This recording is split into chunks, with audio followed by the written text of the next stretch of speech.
A new piece of hardware has arrived here at Learning and Technology, something that I'm very excited to share with you. It allows me to teach in a way that I really like to teach, whether in person, remote, or hybrid. It allows me to be interactive and collaborative with the people that I'm working with. It allows me to have meetings. It allows me to share ideas. It allows me to communicate in a way that's incredibly effective and engaging. And what is it? It's the Nearhub S Max board. This board was sent to me by Nearhub, and it's a 55-inch board. They have larger sizes as well, but this 55-inch board is perfect for the studio. It's perfect for huddle rooms. The larger sizes would be great for a larger conference room or even an entire classroom. And this board has an incredible number of features both in the hardware as well as in the software that it runs. More on that in a little bit later. Now, here on this board, I'm able to use a stylus in order to use the board with touch. It has 40 touch points on it, so I can actually have multiple people working on the board at the same time. Now, you'll see that I have a menu here where I can go in, I can start the Nearhub whiteboard, I can do casting, so I can cast my phone, my iPad, my computer onto the screen of this board. I can do things like a number of different shortcuts.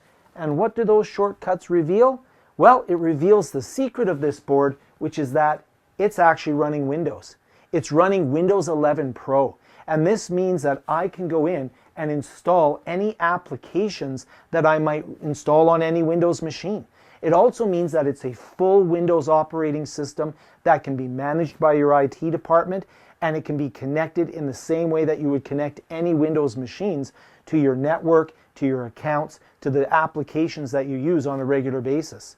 So for example, I do a lot of work with Microsoft Whiteboard. So if I go into Microsoft Whiteboard here, I can go in, and I've just been playing around with this a little bit. I can choose to use Microsoft Whiteboard. I can choose my existing whiteboards. I can move things around with the whiteboard. Let's go into select mode. I can move things around with the whiteboard. I can zoom in, I can zoom out. It's actually running an Intel 12th generation i5 processor with 16 gigs of RAM and 256 gig hard drive. So I can connect it to all of my Microsoft apps, my Google apps, anything that you would expect from a computer that was a real computer. Except this one here gives me the ability to have the touch screen and a whole bunch of other features. One of the things that I really like about this board, you may have been familiar with my previous Nearhub board I had for a few years, which was the Android-driven board, the S55. This is the Windows-driven S Max. And this one here will allow me to go in and have some front hardware ports. So I can have HDMI in on this particular front panel. I have a USB Type-C, a couple of USBs, and even a touch connector so that if I want to attach some sort of tablet or something to this board, I can do so right at the front of this board. Now I also have ports around the side, and the ports around the side are full PC ports. I have audio, I have HDMI out, I have all sorts of different connectors that I can use. This makes this an incredibly versatile board.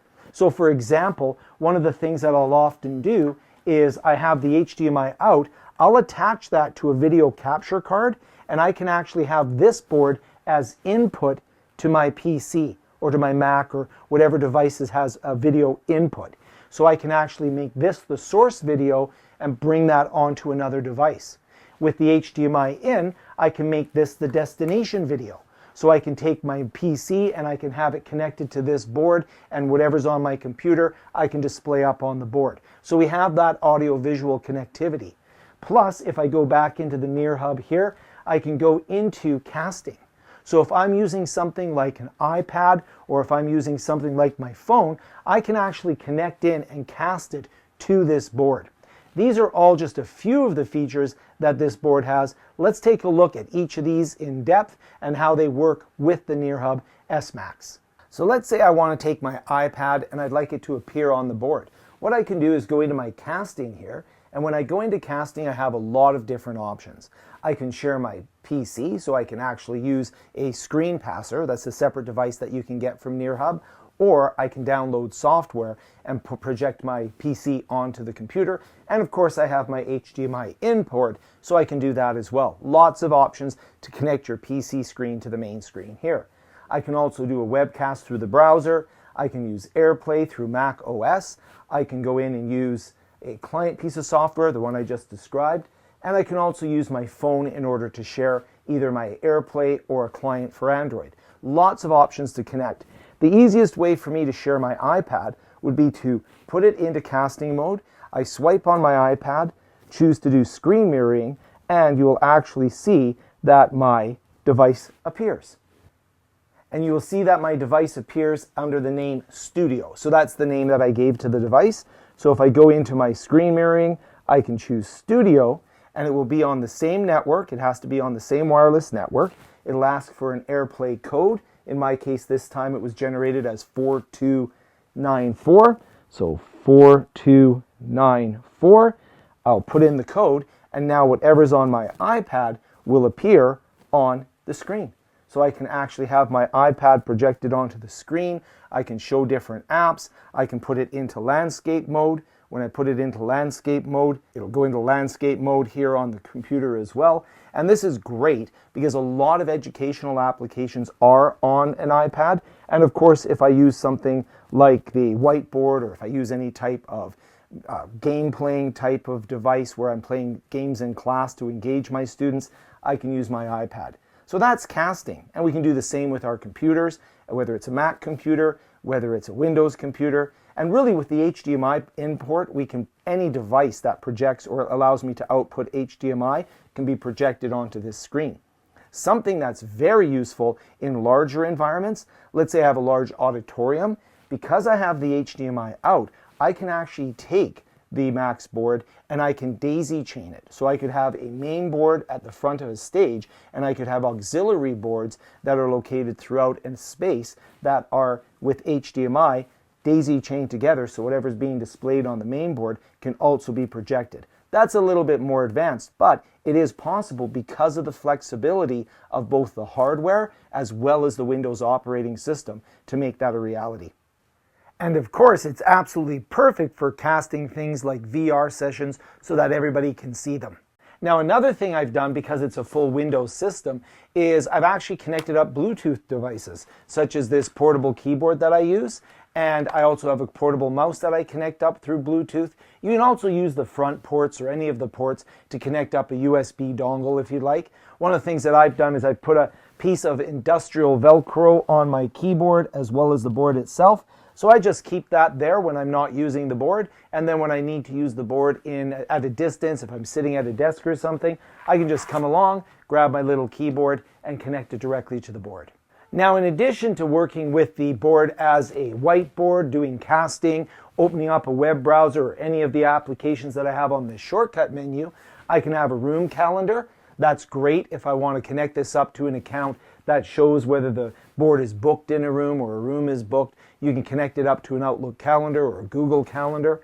But I can just come up to this button up here and go directly into a full Windows environment. If I ever need to get back to the Nearhub environment, that main launcher, I can hit the home button and I'm back to my main launcher, which gives me information about the network that I'm on, what my casting code is if I want to cast to this device directly. So a lot of things I can do there. Something that I really like as well is the ability to do annotations. So let's say, for example, I'm on a website, and let's say I want to make annotations on this website, have a discussion around it.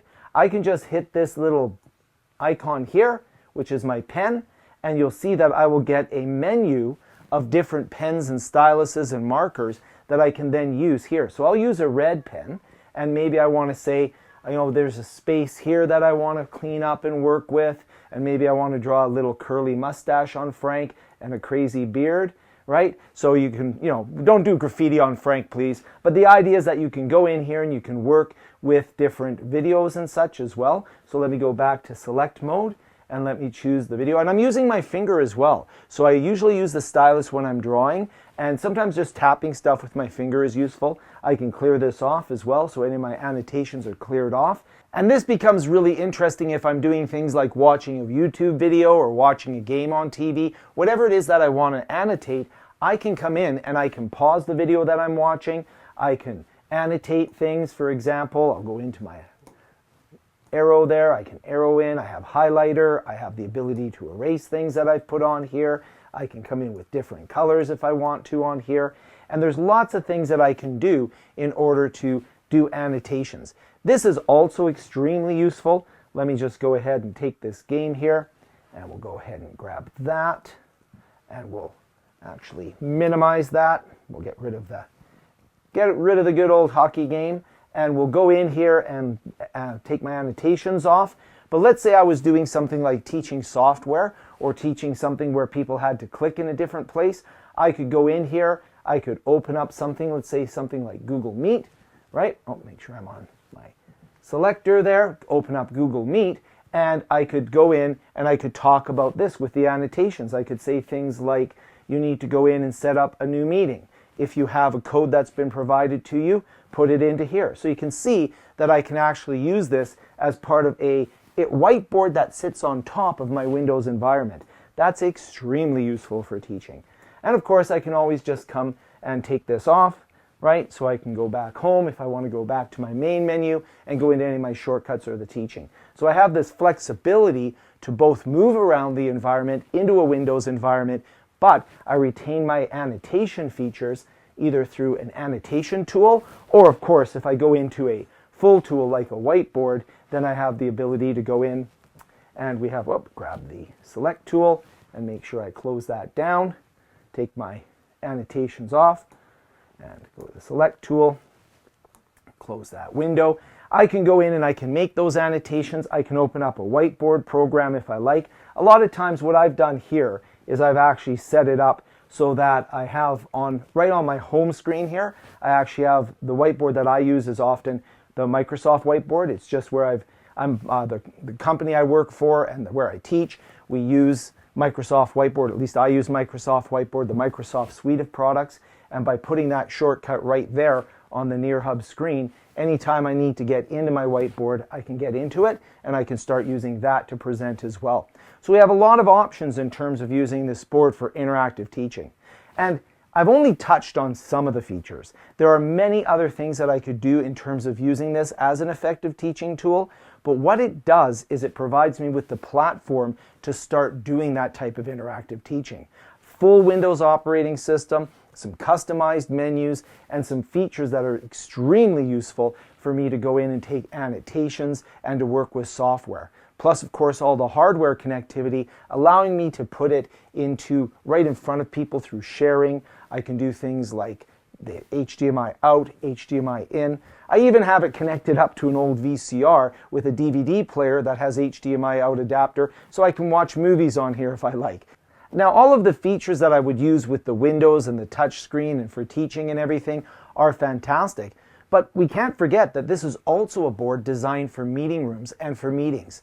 It has a 4K camera and a sound bar built into it, so we have incredible sound that comes out of this unit, as well as very clean video. I can show you video here. You'll get to see my studio setup. So in this case here, the video is a nice, clear 4K image, and this would be persistent in meetings as well. So this is the type of image that you could get in a meeting. It's very clear. You can see here, so you can see my whole studio now, and behind the corner there's my cat. In fact, I could even go in and I could annotate that my cat is located right there. So you can see that I can actually go in and make annotations on there.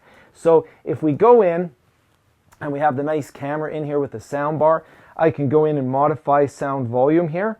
So if I pop in, I have my Windows settings for sound volume and such. But if I go back to the main home screen as well, I still have access to my settings, my keyboard, and my mic and audio. So if I go into mic and audio here, you can see, let's grab that again. So if I go into my mic and audio, I can adjust the volume quite quickly. I can choose the devices. So I could easily pair this together with a Nearhub conference camera. So I could have the camera from the board as well as an additional camera if I wanted.